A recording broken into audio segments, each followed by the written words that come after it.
Hello one and all, and welcome to Behind the Glass, your weekly automotive podcast hosted by two rather uninformed enthusiasts. No. I'm Sam from the YouTube channel Seen Through Glass. I'm Tony from Gravelwood Car Sales. And you can watch us each week. We hope you enjoy the episode.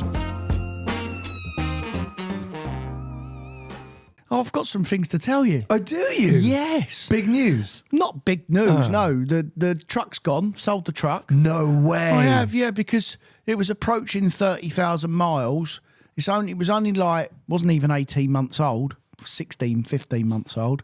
And I thought, this has got to go, this truck. So you loved that truck. I did, yeah. But when I actually sat back and thought about it and what it costs to run and how much it is on lease and stuff, it cost me like 13 or 14 grand a year, that truck. Oh, bloody hell. To use it. Just to use, and that's without any write down on the business, blah, blah, blah, blah. Yeah. And I've got to nearly 30,000 miles and I thought, you know what? I could probably do without this now. Remind everyone exactly which truck it was. That was an Amarok, a new Amarok. It was very lovely. It was super lovely. I mean, when you got it, you were so overexcited. Because I've had loads of them. I've had loads of trucks over the years, and I always normally have some sort of commercial vehicle for the business to run around. You know, we all use it, whether it's a van or whether it's a truck. Oh yeah, you had that little tiny van at one point. That was funny, wasn't it? Well, do you remember the MSRT thing I had as well, the big transit? Oh yeah, that was very cool. Yeah. But I preferred that little sort of, the little Citroen van. Yeah, it was cute. It was cute. So we had 3 of them at one point. We haven't anymore. But yeah, we've always got commercial vehicles because we use them for work, as in for whatever reason.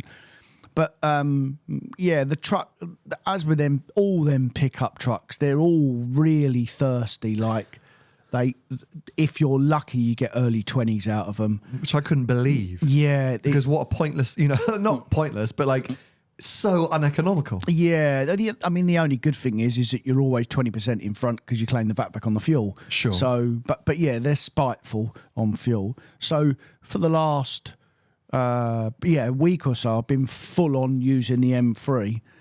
And that's hilarious as well, isn't it? I've ruined it already.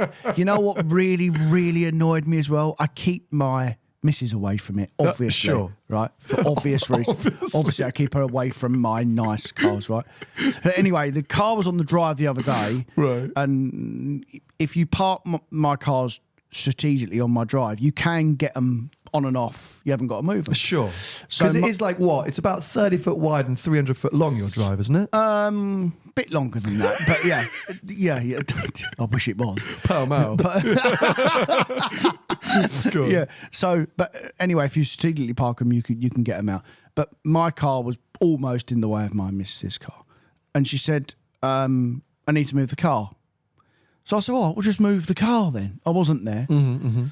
She moves it off the driveway. In 2 yards, she scraped 2 wheels. Mate, I was so angry. The car has never had any wheels scraped on it. There's no marks. There might be odd stone chip and stuff because it's done a lot of miles now. I was so annoyed with her. And she didn't even tell me because I always check. Because I walked past the car and I saw it because obviously the car's got black wheels. I saw it straight away, and I rang her up. I said, I took pictures, and I sent them up. I said, you scratched the wheels on the car. I said, took pictures. Did you send the pictures first? Oh yeah. Yeah. Okay. Yeah. Evidence. Because she was the last person. Do you know what she said? Go on. She said, it's all right. They can get fixed. Firstly, right? No, completely dismissive, and then she said, well, it's a bit jerky on the accelerator. It's too powerful. She blamed the car. Yeah. I like that. That's a good move, actually. I'm going to write that one down. Right. Next time I had like a press car with 4 curved wheels, I'm going to say, well, it has got 1,000 Newton meters of torque. And then, and then to really rub salt in the wound, I was picking my daughter up from school the other day, paying absolutely no attention at all, and then I scratched the wheel. Yes, I love this. The same wheel though, luckily. So I was fuming. But anyway, going back to the truck and the M3, the M3 is better on fuel than the truck. It's unbelievable. You can't believe that. Crazy. I, as much as I love that car, I'm getting bored of it because I'm driving it every day. Driving it too I've much. done 1,000 miles in it in the last week. And like so many new cars, it's a car of many personalities. Yeah. And in its mundane everyday mode, it is a 330i. Do you know what I mean? Like it's so good at plodding along. Yeah. You forget how capable it is. Yeah. And so then you're right. You're probably just thinking, well, what am I doing in this? Like, Well, you know, before Christmas, I didn't tell you about this. It just goes to, I know we said about it before, but just goes to show how bloody good that car is. It literally did do 4 jobs in like the space of 3 days. My missus moved offices from shop to office. I helped her move in the car. amazing. The dogs were in it. Yeah. We done our shopping in it. Yeah. I went for a blast in it. Yeah. Like it literally in the space Does it of all. like literally done every single thing. I still think it is a dream. It is a dream everyday car. I actually think it's replaced, at least for me, the RS6 in terms of that dream, dad car moniker or ultimate petrol head. That sort of RS6 is one of those cars that even if you're not into cars, you kind of want as the ultimate family daily whip runaround. I think M3 Touring is slowly replacing that. I think. Yeah. Well, do you know we always used to bang on about the previous M5, how good it was. It was a And I watched a video on YouTube the other day. You can't believe that. That's the first time in about 3 years. I watched Chris review that M5, that new shape M5. Sure. And actually, to be fair to him, he hit the nail on the head with the M3 being like the old M5. Yeah, because okay. it's bigger, but it's just obviously it's an estate car. And actually, when I thought about that, I thought, yeah, do you know what? He's right. Because it is just, because it's bigger now, it's bigger than the, it does feel like more like the old M5 because it literally does everything. I was looking, because obviously, at some point I'll replace that Panamera. Last week, I'll never do. Anyway. And yeah, M3 Touring is still right up there for me, even though, it's been out for a while now. It's just so good. Yeah. Okay, so what are you going to do? Are you going to replace the truck or... Because you can't... Well, breaking news. Oh. Breaking news. You bought something? No. I am... Oh. I'm getting nervous now. Where is this going? No. So just before Christmas... Oh, God. This is probably why I probably decided to fully unsell the truck. Just before Christmas, I had a call from a friend of mine that used to work for van fleet disposals. Right. Dealt with him many years ago. Anyway, he's got a new job at another van fleet disposal. And he phoned me up. He said, do you want some vans? I said, well, I can do if they're the right money. Anyway, I'm going to start selling a load of vans as well as cars, like I used to before I met you. Right. So with that, I'll just drive one of them. Oh, okay. Yeah, they are. That's the breaking news? Yeah, I'm going to sell vans as well. Right, okay. You thought it was getting well excited. I thought you bought a diesel Bentayga, or I thought you bought an EV. I thought you were going to say, guys, I bought a Kia. Well, I bought a GT4 Lusso, but I don't really want to talk about that. I thought we weren't talking about your personal cars on. No. Okay, we'll keep that one quiet. Vans. Okay. Yeah. Sorry, I'm a bit underwhelmed. You but don't need to. You don't. Who cares, mate? I wasn't even going to tell you, but we were just talking about it, and I thought, well, I'll just say I don't really care. Are you excited for that? A good margin in vans? Yeah, 20% up on cars straight away. Really? Yeah, because just to bore you all, we pay VAT on the margin cars. They pay VAT on the profit. Right. So with a van, you charge VAT. So you're 20% up straight away. Oh, look at you go. Yeah. Well, I'm excited for you. Well, don't be, mate. It's just business. Just trying to earn some money. Yeah, you've got to pay. I might even buy some motorbikes as well. And put them in the back of the van. In the back of the... Put them in the back of the van and sell a bike with a van. Buy a van, you get a bike for nothing. Pedal bike. I mean, I don't sell anything now. I don't care. You will. You're going to literally be like selling radiators next week. Yeah. What's it called? You'll be Del Boy.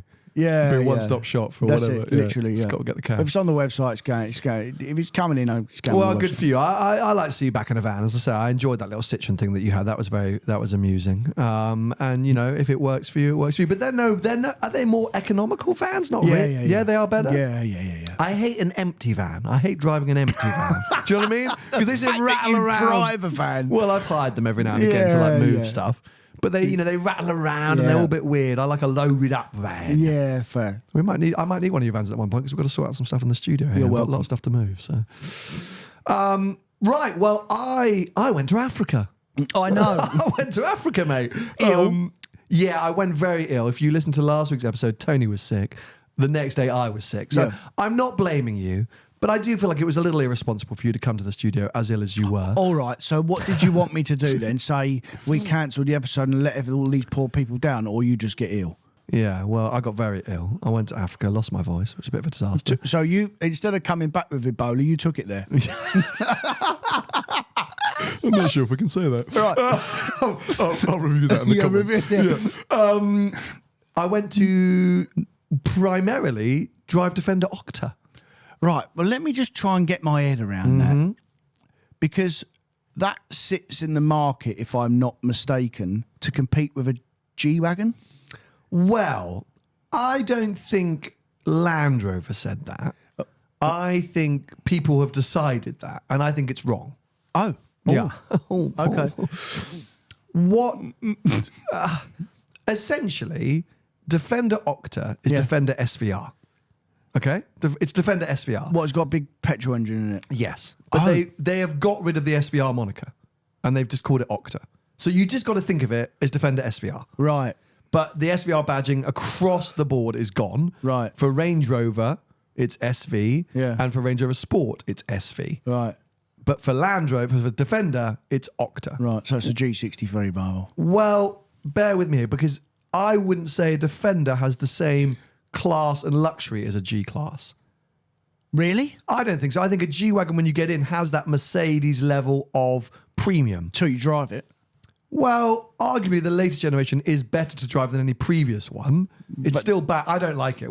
I think we share that opinion. I'm not a fan of driving a G-Wagon. Well, I think the Defender drives down the road way better than a But G-Wagon. in terms of quality, in terms of materials, touch points, Oh, fair. build quality, all of that stuff, I think it's a different proposition to a Defender. Maybe.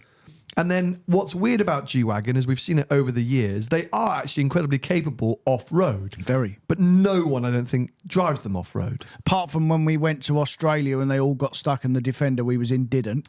Yeah, that's a good point. We went out with the Lee Collection in Perth. Yeah. On a mad day in the sand dunes. Yeah. And we were in a V8 Defender. This is where it gets confusing in a second, by the way.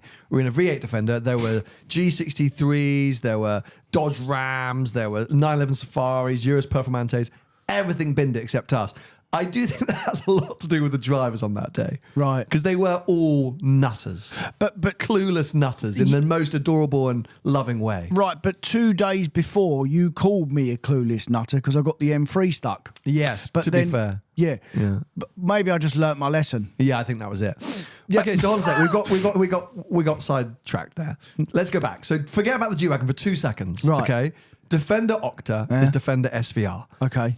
It is also, in my mind, Range Rover Sport SV in a Defender body. It has the same engine. That's confusing. It has the same engine, that 4.4 litre from the old M5. BMW engine. Yeah. So you got that same engine, which was in the Range Rover Sport SV. Uh-huh. The same 6D dynamics that were in the Range Rover Sport SV. And very similar power output. The difference of them two being is Range Rover Sport SV is theoretically on-road performance.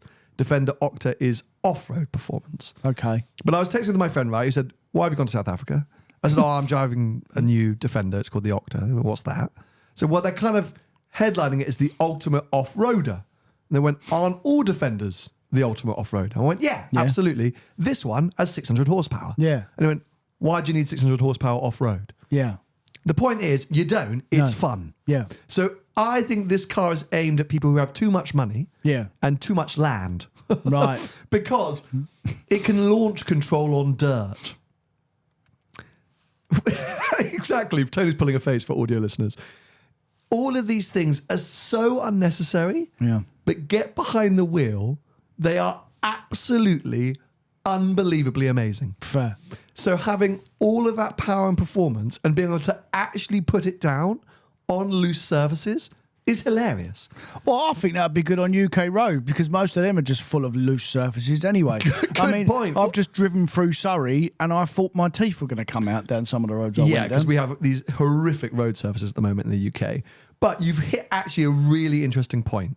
So Again? it's titled as the ultimate off-roader. That this is a different to a Range Rover Sport SV because it's focused around off-roading. They've done other things. They've raised the ride height. They've tweaked the ABS because apparently the quickest way to stop on a loose surface is actually to have the wheels very nearly locking, a bit like cadence braking. You kind of want that sort of near locking and then release slightly.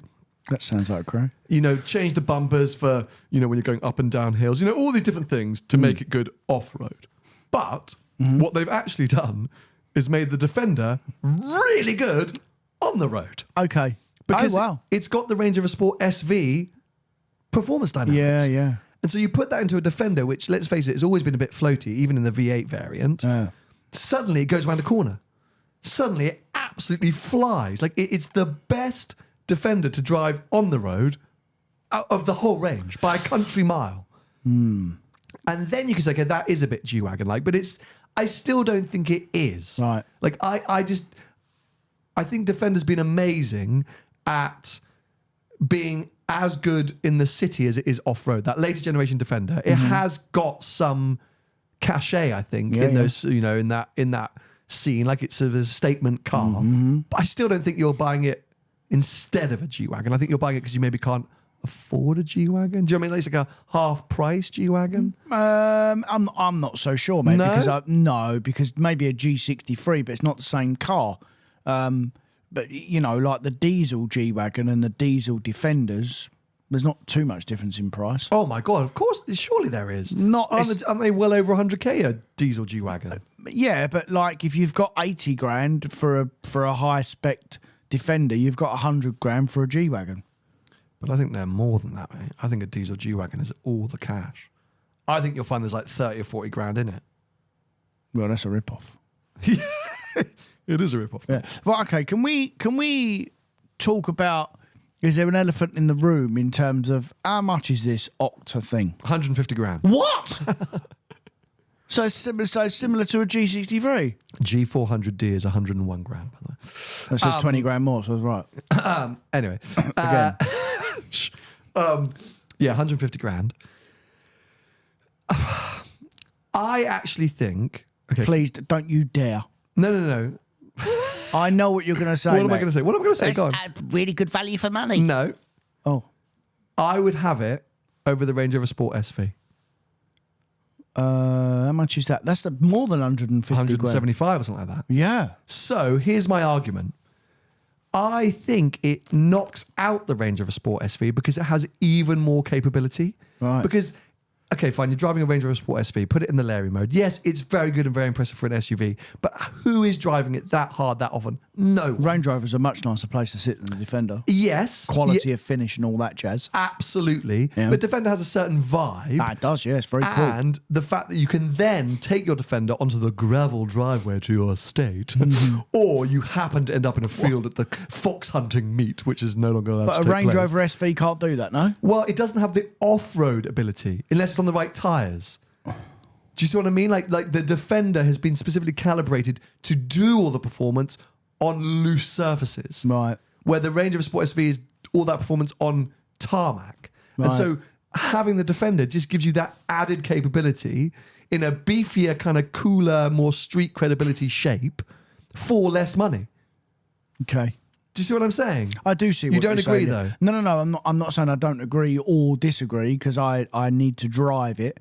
But basically what you're saying is the Range Rover SV is a set of tyres away from being as good as the other one. Yes, I think all of these cars are a set of tyres away. I think a 911 Dakar, or a 911 GTS is a set of tyres away from being a 911 Dakar. And jack it up. You got to jack it up a little bit. A little tiny bit. Yeah. I mean, a little tiny bit. So fundamentally tyres are everything, which often gets overlooked. But I'm just talking about looks as well, vibe, like what it says about you. Like I asked this question of Range Rover PR. I think the Sport is a little bit dead in the market at the moment. I don't know if you're seeing this on your end, but it's so close to big Range Rover price-wise. By the time you spec one up, I would look at it and go, I might spend the money for the bigger one, even though the bigger one's not for everyone. Defender has become so good that it's got the capabilities. Okay, yes, you're right. It hasn't got the premium, hasn't got the luxe, but what Defender does have is the street cred. It says a certain something about you. It's got that kind of ruggedness, that kind of usability. and then you merge those two together in terms of performance in the Octa, and suddenly you've got a Defender which performs as well as the top level Range Rover Sport. It's a little bit more premium. It has got some nicer touches in it. They put some special seats in. It's got this really rank marbled carbon fibre, which nearly made me vomit, but it's got lots of nice touches to it. Let me show you. I'll find you a photo of the road spec one they've got. Because they've got two versions. They've got sort of on-road and off-road pack. Look, don't you think that's nice? Yeah, lovely, mate. Looks like a normal Defender. Why are you smirking? No, because I'm listening to you here, and I'm taking in everything you say. And I also think you're missing the point a little bit, because you're talking about all them money for them cars, but there is actually a car that Land Rover make that is possibly better than both of them and does equally as good job for half the money. Tell me, And that's which one? the Discovery. Hasn't got a 4.4 litre V8, So 600 what? horsepower. But that's the only selling point, right? Because I said it in the video, which, by the way, is a disaster because I lost my voice halfway through filming it, so I'm still not quite sure how that's going to work out.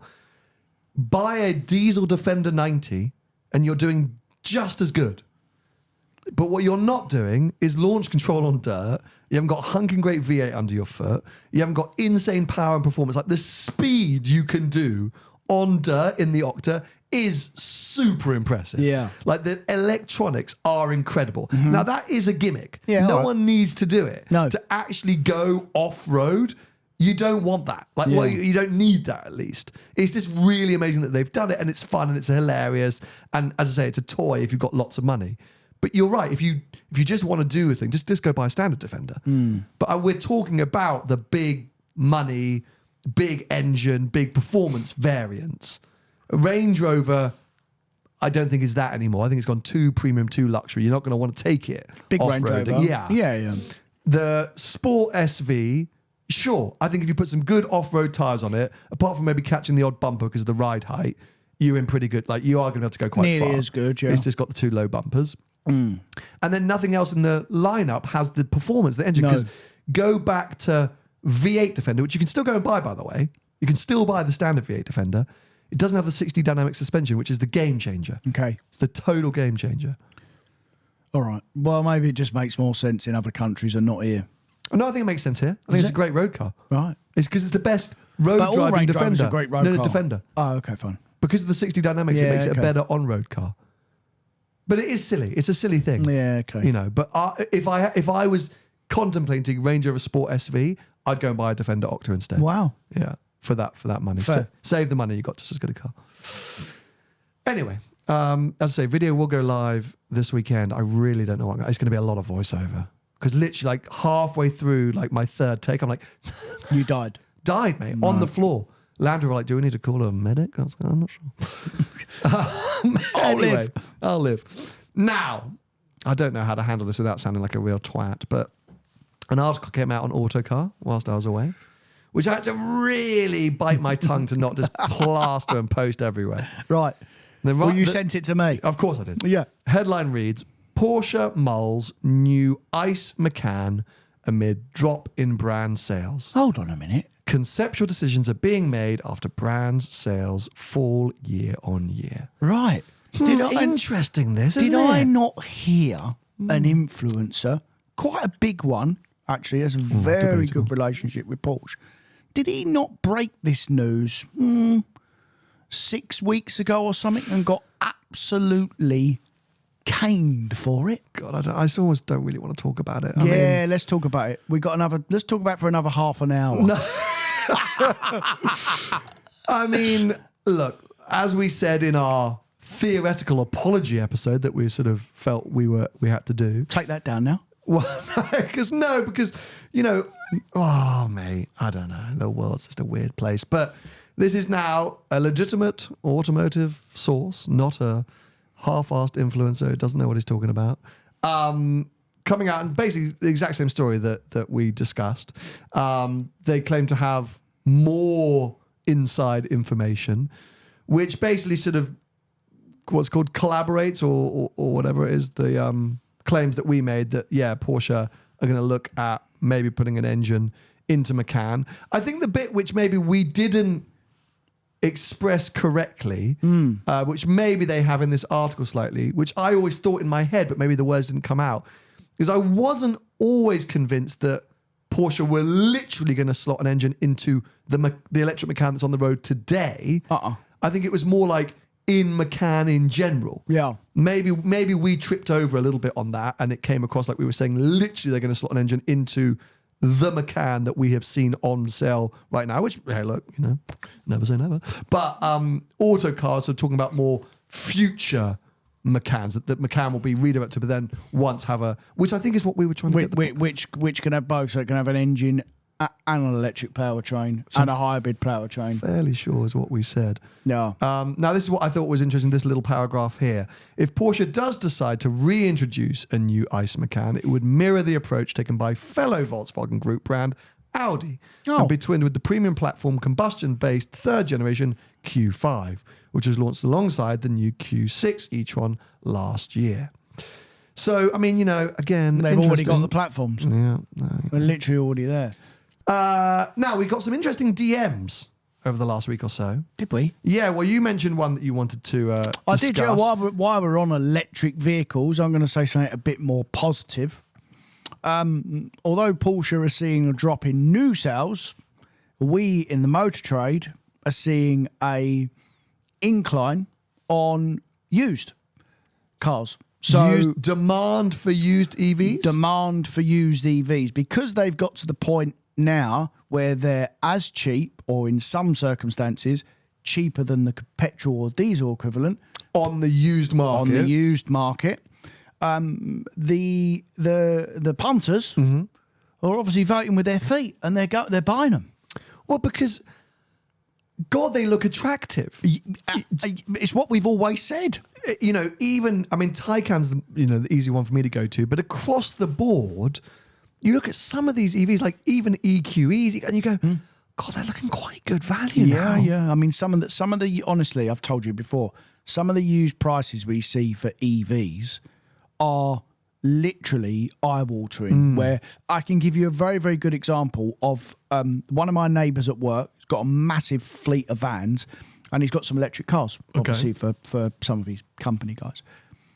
And he's gone the other way, so he's fuming. So he bought a few Vauxhall Macan EVs. Right. 2 years ago. Yeah, I'm listening, by the way. I'm just I know you are, researching. yeah. Paid 34 grand for them. Okay.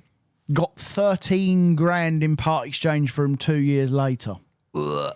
So he said to me, literally, this was on Saturday, I'm never buying another EV again. But the problem is, the next person now who buys that car at 15 or 16 grand, whatever the dealer margin is on top of the part exchange value, they've absolutely got a bargain. Well, and it's really hard to not overlook this. The thing is as well, I guess, because, buying used, you don't get any of the tax business advantages. These are for private punters, though, so who cares? But that's what I mean. Yeah. So suddenly, they were all, for a long time, we were sort of sitting here watching these new EVs launch at 75, 80, 90, 100 grand, thinking, what is going on here? And, business leases would be taken and then they would end. And suddenly at 40, 30, 20 grand, they suddenly just make so much sense. And it's not even really a punt, are they? Because they're still usually in warranty. Fundamentally, an EV has less components that can go wrong anyway. So servicing and things like that, fairly non-existent. Yeah. So, you're running, like, it just looks like an attractive proposition. And Matt Farah just went and bought the cheapest Taycan in the US. Did he? Basically off this, just basically going like, is this now the market that we're in? Yeah. Like, he wants to see what it's going to be like to live with, a high mileage, old, cheap Taycan. Yeah. And it's a fascinating, I'm intrigued. Yeah. I was looking at iX3s because, you can get a new shape iX3 for 30 odd grand, where if you start looking at new shape X3 M40Is or even 30s, which are hard to find well spec'd, you're at least 10 grand more at the moment from a petrol engine. So, it's an interesting, but you did see this coming slightly, I suppose. Yeah. But we would, obviously, but it was going to happen, and the only way that they were really going to sell was when they become as cheap or cheaper than the combustion version. But it's still not going to suit everyone. Obviously, there's going to be a lot of people that are going to speculatively buy them and go, well, let's try one. Yeah. You know, the used market is completely different to the new market. So just because the new market's struggling, because most people who buy the new ones are business users, obviously because of all the incentives. Yeah. The used one's a completely different person, and they have a completely different use for them, by the way. For sure. As well. So, this story was backed up by something I saw from BCA, the car auctions. They've said they've seen I mean, we saw it a while ago, but BCA have come out now, which is obviously British Car Auctions, and said there's been a huge upturn in what they've seen go through the auctions. Even this month, they said they've sold thousands of. So this is fascinating, vehicles. though, right? Because does that mean that the values are going to start increasing I don't know. or steadying? So what it does is, with demand. So half of this as well. If you take the BCA article for an example, that's the dealers having a punt. So a lot of that will be manufacturer dealers, so big dealer groups that have maybe had an influx of inquiries on used EVs. So they go, right, we'll have a go at them. We'll have because that's all. It's all my job is all speculation in general. You know, you have a few like nailed on ones where you go, I'll sell that any minute. But it is all like put your finger in the air sort of thing. You know, you can have a car a day, you can have it 6 months. So a lot of this will be driven by the dealers actually seeing a bit of value in the cars now. But also, that when the dealers see a bit of value, that means the punter sees a bit of value as well. Sure. So that's where it all comes from. Now, obviously, we've still got the unknown of life of batteries as these cars get older. But the other thing that will fuel the demand is obviously all the lease cars coming onto the market. So when you talk about price, as the cars come onto the market, the cheaper they become. And then the only reason why they stable is if they sell. So demand needs to be there for them to stable. So going up, I doubt. Sure. Because I don't think the market is still. You would almost, for them to go up, you would almost need a real huge shift of no one buying used cars anymore. Yeah, okay, Everyone pilot, because there's so many electric cars available. No one's still really buying them, although we have seen an upturn recently. Okay, so but it maybe removes that previous concern that we had of, you know, okay, fine, it's a really attractive car at 35 grand when it was 85 grand new, but it's going to lose another 35 grand to be worth nothing. They actually might slow down in terms of their rate of depreciation. Yeah, of course. So if you use a combustion car as an example, once they get to sort of half their value, 48%, something like that, 51%, they slow down. Okay. They still lose money because obviously every time you buy a car, especially through a dealer, you've got your dealer margin. Obviously, the dealers have to make money. So, and then there's obviously the natural depreciation. So when you buy a car, for instance, and you run it for 2 years, you've got the natural depreciation of the miles and depreciation of the car, and then you have the dealer margin as well, because the dealer has to have a margin. So that's why some people lose more than others, depending on the car. Electric cars will be no different. Yeah, it'll all be the same. Yeah. It'll all work exactly the same. So yeah, well, let's watch this space. I think it's super interesting to see, and as I say, it's such an attractive proposition. Some of these cars now at their sort of incredible value. So maybe there's some steals to be had out there. Maybe we should copy Matt and go buy a cheap something. See what it's like. Buy a really cheap electric thing. Yeah. I mean, there are, honestly, mate, there are plenty. Oh my God, there are some, but a lot of it is off market. Right? Like you see some stuff advertised retail prices, but some of the ones that you hear the rumors of, I picked up X for Y, are unbelievable. So keep an eye out, will you, on your little inside journey. If something comes through that you think, wow, look, that's a EQS AMG for 15 grand. Yeah, keep an eye out. Yeah, for sure. Let's jump on it. Yeah. Okay, so then the other DM we received was from Tom. Said, I've got 30 to 35k to spend on a second car, weekend car. Was looking at E36 M3, as he's already got an E30 325i. Cool. I got them. An Audi R8 4.2 or a 997 Carrera 4S. I'd love to get your thoughts on what you would do. Got to pick out one of them three, or can I pick something else? I would like to come to you for something else. I'm gonna give my opinion on those three. Right. I think I would discount the 997 Carrera 4S. I think as a weekend second car, yes, it'll be good, but I don't think it'll be as exciting enough. I think a 997 Carrera 4S will be sort of too well-rounded. I think you would want something a bit more leery. Like even a 996 turbo might give you a little bit more spike and excitement. But I would look for that kind of money more like a Larry Cayman or Boxster. Right. I think if I'm in the Porsche world. Fair enough. R8 4.2, I think the V8 R8 is a winner. But it, again, is a subdued car, isn't it? We've spoken about this before. It's kind of weirdly GT car-like. It is now. Yeah. Very easy to drive. Yeah. But it looks the dog's bollocks. You're going to turn up places looking, oh, wow, it's an R8. You're going to feel damn cool driving it. It looks worth way more than what it actually is. Yeah, exactly. Yeah. And it's super nice to drive. So the E36 M3, I know he's a big fan of older BMWs. He's got the E30 at the moment. I don't really know anything about an E36 M3 in terms of driving. It's a good car, but I have a better option. Okay, so I would pick, out of those three, I'd pick the R8. Okay. What are your options? My option is I'm going to stay BMW. Sure. And I'm going to go V8 E92 M3. Okay. Make sure the bearing, the I think it's the rod bearings that go on them. It's very, very common. But apart from that, they're a very, very good car. Can you preemptively do stuff about the rod bearings, or you got to? It's an easy. It's like a 1,500 quid fix. Like there's so many, aftermarket specialists that fix them now. Like it is important that you get it done, but like they do little tweaks to the gearboxes as well, where they just make them a bit quicker. But that's got loads of character, that car. It's a V8. It makes a lovely noise. Coupe or saloon? Coupe. Yeah, okay. Yeah, coupe. Yeah. They're a good one, a real good one's like early 20s, 25 grand. Did they do a competition variant as well on that one or not? I feel like there was a... No, weren't there a...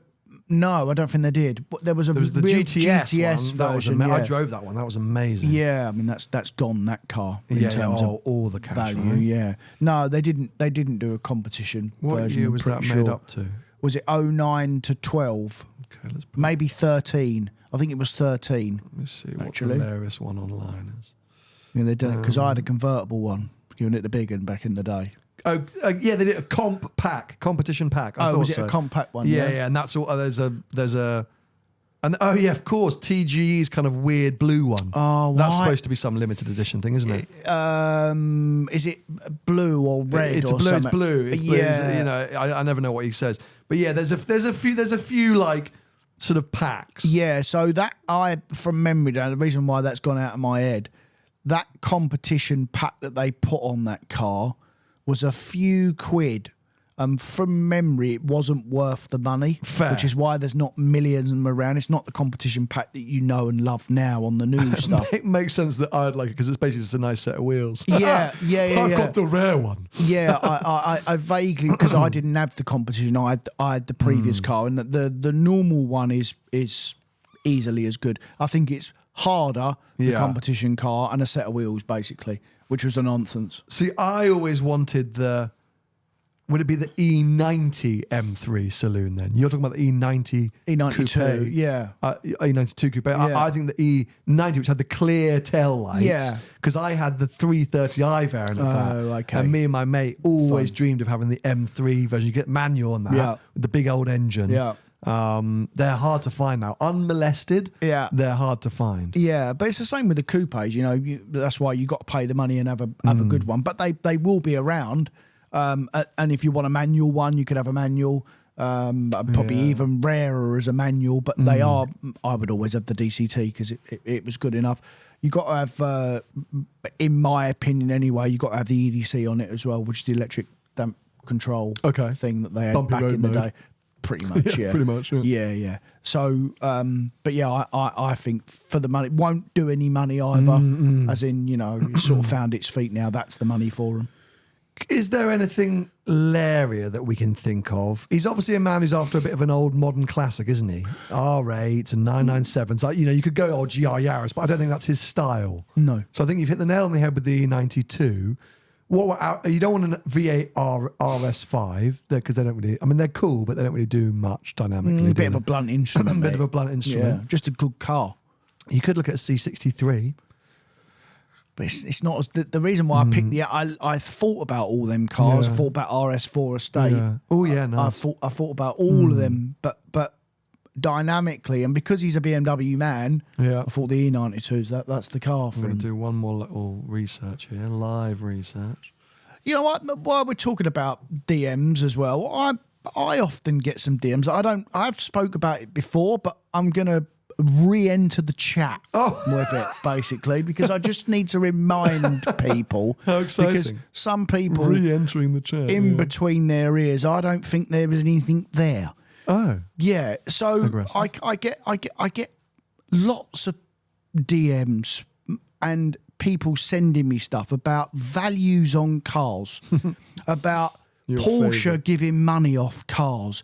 This is happening. The market's crashed. Can you believe it? Can you believe They're it? giving money off the new M5 already. Already. Please, just remember, or maybe it's a newer generation that bloody was still in bed in bloody 2019. I don't know, or they lived under a rock. But this has never changed. Porsche, as long as I can remember, have given money off cars. You lot just didn't know about it. But they have, mate. I remember 10 years ago getting a load of money off Porsches. It's a thing. BMW, they released the previous M5. They then released the competition straight after and done 30 grand discounts on them. It's normal. They've literally gone back to what they did pre-COVID. So nothing's changed. So here's a warning: if you're sending Tony a DM, be prepared to be ripped apart. Yeah. But it's not. People don't. They're not asking about their car. They just send me clips of what people are talking about. Yeah, fine. Like, oh, this React is to crashed. this, yeah. Like Range Rovers losing money. Shock horror. They always have done. Okay. You know. Well, we want to include more DMs, answer more of your questions. So if you don't follow us on Instagram, we're at __podcast. But of course, Tony Gravel Car Sales, I'm Seen Through Glass. Yeah, send stuff through because we do want to kind of react to more things and bring it up. Yeah. My shout was going to be Yeah. Lexus RCF, the Larry Carbon one. Oh, I'm going to go one better than that then, because now you've mentioned that. I'm going to go the ISF. Yeah, fair, but I think if Because you I want had one of them. I know you did. You mentioned it last week, but I I had a think blue one. Go on, you. Well done, sir. Yeah, how lovely it was. I think if you want a weekend car, you probably want a coupe, don't you? I don't know. I think you do. If you want it like a sporty weekend car, you don't need the practicality. And I think if you get the Larry Carbon one, it's going to be top end of the budget. How much is it? Fit 35 grand. Is that what you were looking at? Yeah, that's what I was just researching. Right. Because before I said it, I wanted to check price wise because you know the market better than me. But that would be my curveball. But I think the R8 is still the winner chicken. Deal. Yeah, put some good pipes on it. Get a nice spec. There you go. Now, to round things off, I thought we'd have a quick look at the cars we should be getting excited, the new cars we should be getting excited about this year, Tony.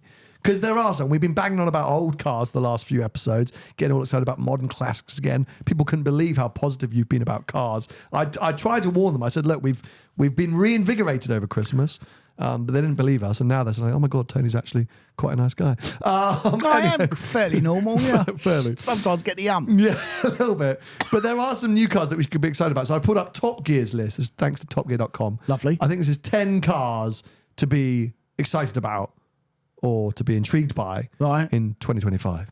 Number 1 on the list, the Alfa Romeo Giulia EV. Well, why is that exciting? Well, the Giulia needs to be replaced or updated, doesn't it? It's been around a bit too long, let's face it. And they did that facelift for the Quadrifoglio. Yeah. And 2017, so it's like nearly an 8. So I mean, it is due. But they've just done another. The facelift came out like a year ago, and the infotainment was still crap. Yeah. So yeah, they need to replace it. They are saying that there's going to be a Larry big 1,000 PS answer to the Tesla Plate. Here it goes. It's Italy's 1,000 PS answer to the Tesla Plate and the Taycan GT. So theoretically, I think that Alfa are going to be doing a new Giulia, but there'll be at the top end of that an EV variant. I don't want that car. Okay. Build that car with that engine in it and put a hybrid system in it. There you go. That I'll have a go at that one. I don't want that EV thing. That's like taking you and I's heart out of our body. Yeah, fair enough. Don't do that, mate. You're going to ruin it. No, everyone cares about that car because of the engine, because of the theatre. You put a battery in it. Who cares? Yeah, that is a car that if they got it right, I think even more people would buy, because they got so close to really rivaling the Germans, didn't they? It's such a good car to drive. Yeah. But then was just let down by initially dodgy electronics, then bad infotainment. Take that brake-by-wire out. Yeah. Put a normal brake pedal in it. And if you look at how good Maserati are at the moment in terms of delivering products, Gran Turismo I really loved. MC20, okay, forget all the stuff about value. As a proposition to drive, it is good. Grecali we like. So, Stellantis can deliver. They just need to, not mess that one up. Anyway, it's a big move. Next one, Audi RS5 Avant. Like it. So this now is the RS4, right? Or is this the RS6? 4. This is the RS4. Yeah. Because the A4 is now electric. Yeah, I can't. So basically, they've basically an A5 is an old A4. Yeah, the even numbers are electric and the odd numbers are combustion engines. So it's so confusing because the RS5 forever was a coupe. Coupe, and then what was it? Convertible. No, yeah, but what do they call the thing with extra doors? The coupe with extra doors? Sportback. Yeah. But, now it's a wagon. The RS Quattro Avant. I mean, anyway. Big nice. Old hunking great V6. It looks good. Have you seen the S5 variant? Is very pretty. Yeah. So maybe this is where Audi start clawing it back a bit, because we've been saying for a while they've been falling behind. Maybe this is where we're going to start what it clawing drives it back. But it is going to take a little bit of time to get used to for us purists, the switch of because RS6 e-tron and then RS7 Larry. That looks a little bit like an Arteon estate. Shout out the Arteon once again. Yeah.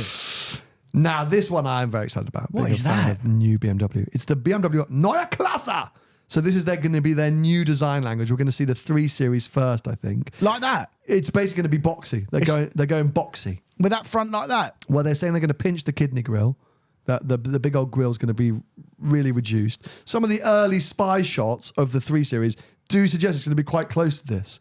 It's going to be, really nice, boxed up. mate. I think it's super nice. Yeah. And then, as we know, they're going to offer everything in it. So hybrid combustion EV. Imagine they do an M3 like that. Oh, mate. An estate one. I'm in. I'm so in. I don't even need an estate one. I think a saloon one. Yeah, I know you do. But yeah, I'm a big fan. We've both been a big fan of modern BMWs for a while. This is the whole new sort of, lineup. Right. Especially, featured, being the new EV kind of thing. So I think it's forward very to that. exciting. Yeah, Lovely. that'd be cool. The Ferrari EV, number 4, Ferrari EV. Right. By the way, what's going on with Pura Sangue values? Well, they've Just had like when I collecting cars at the weekend. They've had a poo. Absolute poo, mate. Yeah, there's a lot of them around, isn't there? There's a lot of them around, and they are all just. Where's this one here? Yeah. Is this one still for sale, or did it sell over the weekend? Let's see. Genius at marketing it, though, weren't they? Oh, and absolutely genius. Putting pressure on their customers to buy it. Here you go. Yeah, bloody. Pura Sangue 2024 on collecting cars sold for 358 grand. And then that would have easily been a 500 grand car new. Yeah, but that's because of all the options, 1,800 miles. Yeah. No, but what does it list? It listed at 4 something, didn't it? Did it? Yeah, I think it started. Well, it was late freeze, weren't it? Plus options. Oh, well done. 312. Yeah. Early freeze. So it wouldn't have been 500. Here we go. And then 358. What the hell? I'm very confused. Did they put the price up? No, sorry. No. Prices start from 312 plus. Yeah. So a real high spec one's probably 450. Fair. Okay, fine. Yeah. Still. The Ferrari EV. I mean, we have to say that we're intrigued. I'm not excited, but we're intrigued. Well, if it's going in there first, you then could see that creeping into the supercar. I think they're testing that. I think they're putting it in there first, see how it goes, and then they'll offer it in a supercar. Well, I think it's suck it and see, mate, for them. We did speak about it a bit last year of what direction should they or do they go in with the EV. Yeah. I think it's sort of come through that it's going to be a sort of little SUV, not sort of sports car. We're still yet to see really a sports car EV being a thing. Yeah. Apart from the sort of hypercar stuff, which we're still not sure whether people are actually buying. Yeah. I mean, yeah, in terms of a car that we're intrigued and yeah, we're going to have to wait. Because Ferrari have got all that technology from F1. I mean, essentially, they could put a 1.6 V6 hybrid in that car. That's basically what they did with the F80s, essentially. Yeah, but you know, they got the technology. What's your point there? What are you trying to say? What I'm saying is, if we're looking at emissions, yeah, you know, like put a really little engine in, big hybrid train. There you go, Yeah. done it. Still got an engine. Still make it sound nice. yeah, I think They've already got the tech. I don't think it's that easy. It's not that easy, obviously, because we can see that from the project. AMG Project 1. Yeah. But I'm sure they can do it, mate. Let's watch this space. Now, I know nothing about this. Honda 0 Series Saloon. Lower, lighter, wiser, and kick-starting another family of EVs. Honda needs a seat at the electric table. Looks like a Cybertruck. Has Honda given the Chinese and the Koreans too much of a head start in the EV race? TG's prediction. It's going to be a miss. Stated numbers already looking a bit weak. Okay, well. I don't think that's just them. Yeah. We are hoping to see an actual production version of Jag's first, new era EV at the end of the year. Might be the start of next, but we obviously saw the big pink concept. Yeah. But hopefully we're expecting to see a more production sort of friendly version. And I'm intrigued. I definitely agree. I think it's an important car for the year. Right. Whenever we see whatever that's going to look like. Yeah. It's an important car for them. Absolutely. Lexus's follow-up to the LFA. The LFR. I think that's the what's it called? Suggested name. I don't think it's been confirmed yet. Okay. Looks good. But yeah, it's been long rumoured, long discussed that there's going to be a Lexus sort of hypercar, an LFA follow-up, something off the back of their developments in the World Endurance Series and things like that. So yeah, we are expecting to see some kind of top-level, big-money Lexus sports car, which I think would be really exciting. Mercedes AMG 4-door EV. Let's just skip past that. Yeah, let's oh, what's that? Well, supposedly the Boxster EV. Right. I'm not sure if we should Shortly followed by a combustion engine. I mean, yes. Look, Looks nice. If it's coming, I'm still super excited and intrigued. I've said it for a long time. If anyone is going to figure this out and build an electric sports car, Porsche, I think, are in the best position to try and do it. And if they deliver, how cool. I mean, go them. The Taycan was fantastic to drive. Looks like a Macan with the roof lopped off. Yeah, I mean that is literally just an artistic concept. I don't think Porsche have released that. I think somebody's done that as a render. Right. Volkswagen ID2. It's the big reset. The big reset for Europe's mass car giant. What happened to that really cool electric Golf thing that they launched? That sort of concept. That was cool, wasn't it? Do you remember that? What, the fast one? Yeah, when they launched sort of electric GTI or something. That was really cool. I don't know what happened to that. I didn't really see anything. I mean, that car is going at the... Yeah, remember that thing? Yeah. That was so cool. ID GTI. I think that's it right there. Is that it? I think that's what we're looking at. I think we're looking at the same thing. Oh. All right. But this is obviously a price range thing, right? This is going to be cheap. I guess they're going to have to. Yeah. I think looking at, how... 20 odd grand. Yeah, looking at how Renault smashed it with the 5 and how the Chinese and the Koreans are doing well pricing-wise, I think if Volkswagen come out and price this wrong, they're in big, big trouble. Yeah. I mean, they can always go a little bit more than them because they're Volkswagen, but yeah, they can't be 40 grand. No. No. Well, that's Top Gear's list of 10. I would add the Valhalla to that. Would you? Yeah, obviously it launched at the end of last year, but I think that's got to be added as an intriguing and exciting car for Aston Martin to release a big play. By the way, we know someone getting one of those. I'll tell you off air afterwards. Really? Yeah. We've got an invite to go and check it out. Can we go and see it? Yeah. When it gets delivered, we're all set on that, mate. Oh, We've got a nice little message saying, got some news for you lads. Oh, lovely. Yeah, well, I'm sure. I mean, there are a ton more cars to come out. There's all the Alpine stuff that we're expecting to see. Which some of that looks cool. Some of that looks really cool. Yep. And there'll be more cars coming through that we're yet to know about. We've obviously got the new 992.2 Turbo S to come, or Turbo in general. Rumours of a manual variant Turbo. Really? Yeah, I think for sort of handful. repeated rumours that the Turbo is going to be non-hybrid with a touring manual variant. Okay. And then the Turbo S will have the T hybrid in it and be Larry and PDK only. Right. Makes sense. I'm off to drive the GT3 tomorrow, by the way. That's good. Yeah, that'd be great. Be exactly the same as one you got. Well, we'll find out. What else are we expecting to see? The Temerario from Lambo. We're going to get that first drives in the new little Temerario, which will be super cool. That's the Hurricane replacement. That's the Hurricane replacement. Yeah, I want to have a Big go deal in car. that. Yeah, I definitely want to have a go in that. I'll beg and plead my contacts at Lambo for that one. But I'd actually consider buying one of them. Interesting. Yeah. Would you? Yeah, you would. I'd consider it. I don't think you'll. If they'd done especially if they'd done a Larry version, like an STO, but obviously didn't make it so impractical. That'd be a while down the line. Oh, you know what I'm in today? What? I parked it next to your car, the new AMG GT. Oh. Yeah, literally it's downstairs next to your car. Nice. Yeah, but it's not. It's just the standard 63, not the E Performance. That's and then, all right, And then though. there's a Pro one that just came out as well. So this is just your theoretically entry level car. But have a look at, mate. I will. It's so pretty from the outside. Yeah, I think. like them. It's very pretty from the outside, but remember how much I enjoyed the SL? Yeah. And you like the SL as well. I like looking at it. In the 20 miles, I drove the car yesterday into town to get a haircut. Yeah, I still get haircuts. And I've driven it here this morning. Yeah, but it's because it's new, mate. It's just going to be so good. No, that SL, the minute I sat in it for the first time, I was excited. There's something a little bit missing with the Maybe you want the Pro. Maybe you just want to turn it up a bit. Yeah, but I put the exhaust button on. It sounds awful. It's really fake noise. The previous AMG thing done that. But it's so pretty. Really, really nice. Yeah.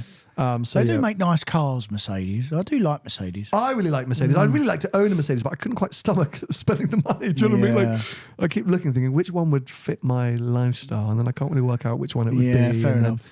But I'm sort of pro Mercedes at the moment. So let's see. I have actually no idea when I'm going to film that car because I literally arrived yesterday. I'm here today with you doing this stuff all day. Then tomorrow I fly off to do GT3. I don't get back till Thursday night at like 11 p.m. I've got Friday potentially, but I've got a meeting in the afternoon, so that limits my filming time. Yeah, I'm doing it in the morning. Saturday and Sunday got time with family, and then it goes away on Monday. So you better do it. You better do it Friday or not at I'm all. gonna have to it'll be like a one take on Friday morning. Bash it out. Just bash it out, man. Yeah. What a fail. Anyway, we'll try our best. Anyway, there we go. We did have a lot to catch up on. We did. Bloody hell, we got through it all though, mate. 1 hour. 1 hour of catching up on absolute crap. So yeah, get your DMs into us because as I say, we do want to include some more, your conundrums, your thoughts, and any kind of news stories that you're spotting. Yeah. And we'll be chatting through and catching up on things next week. So in the meantime, you can subscribe, turn on notifications, follow us wherever you're listening to us, and we will be back with you next Thursday. Bye-bye. See ya.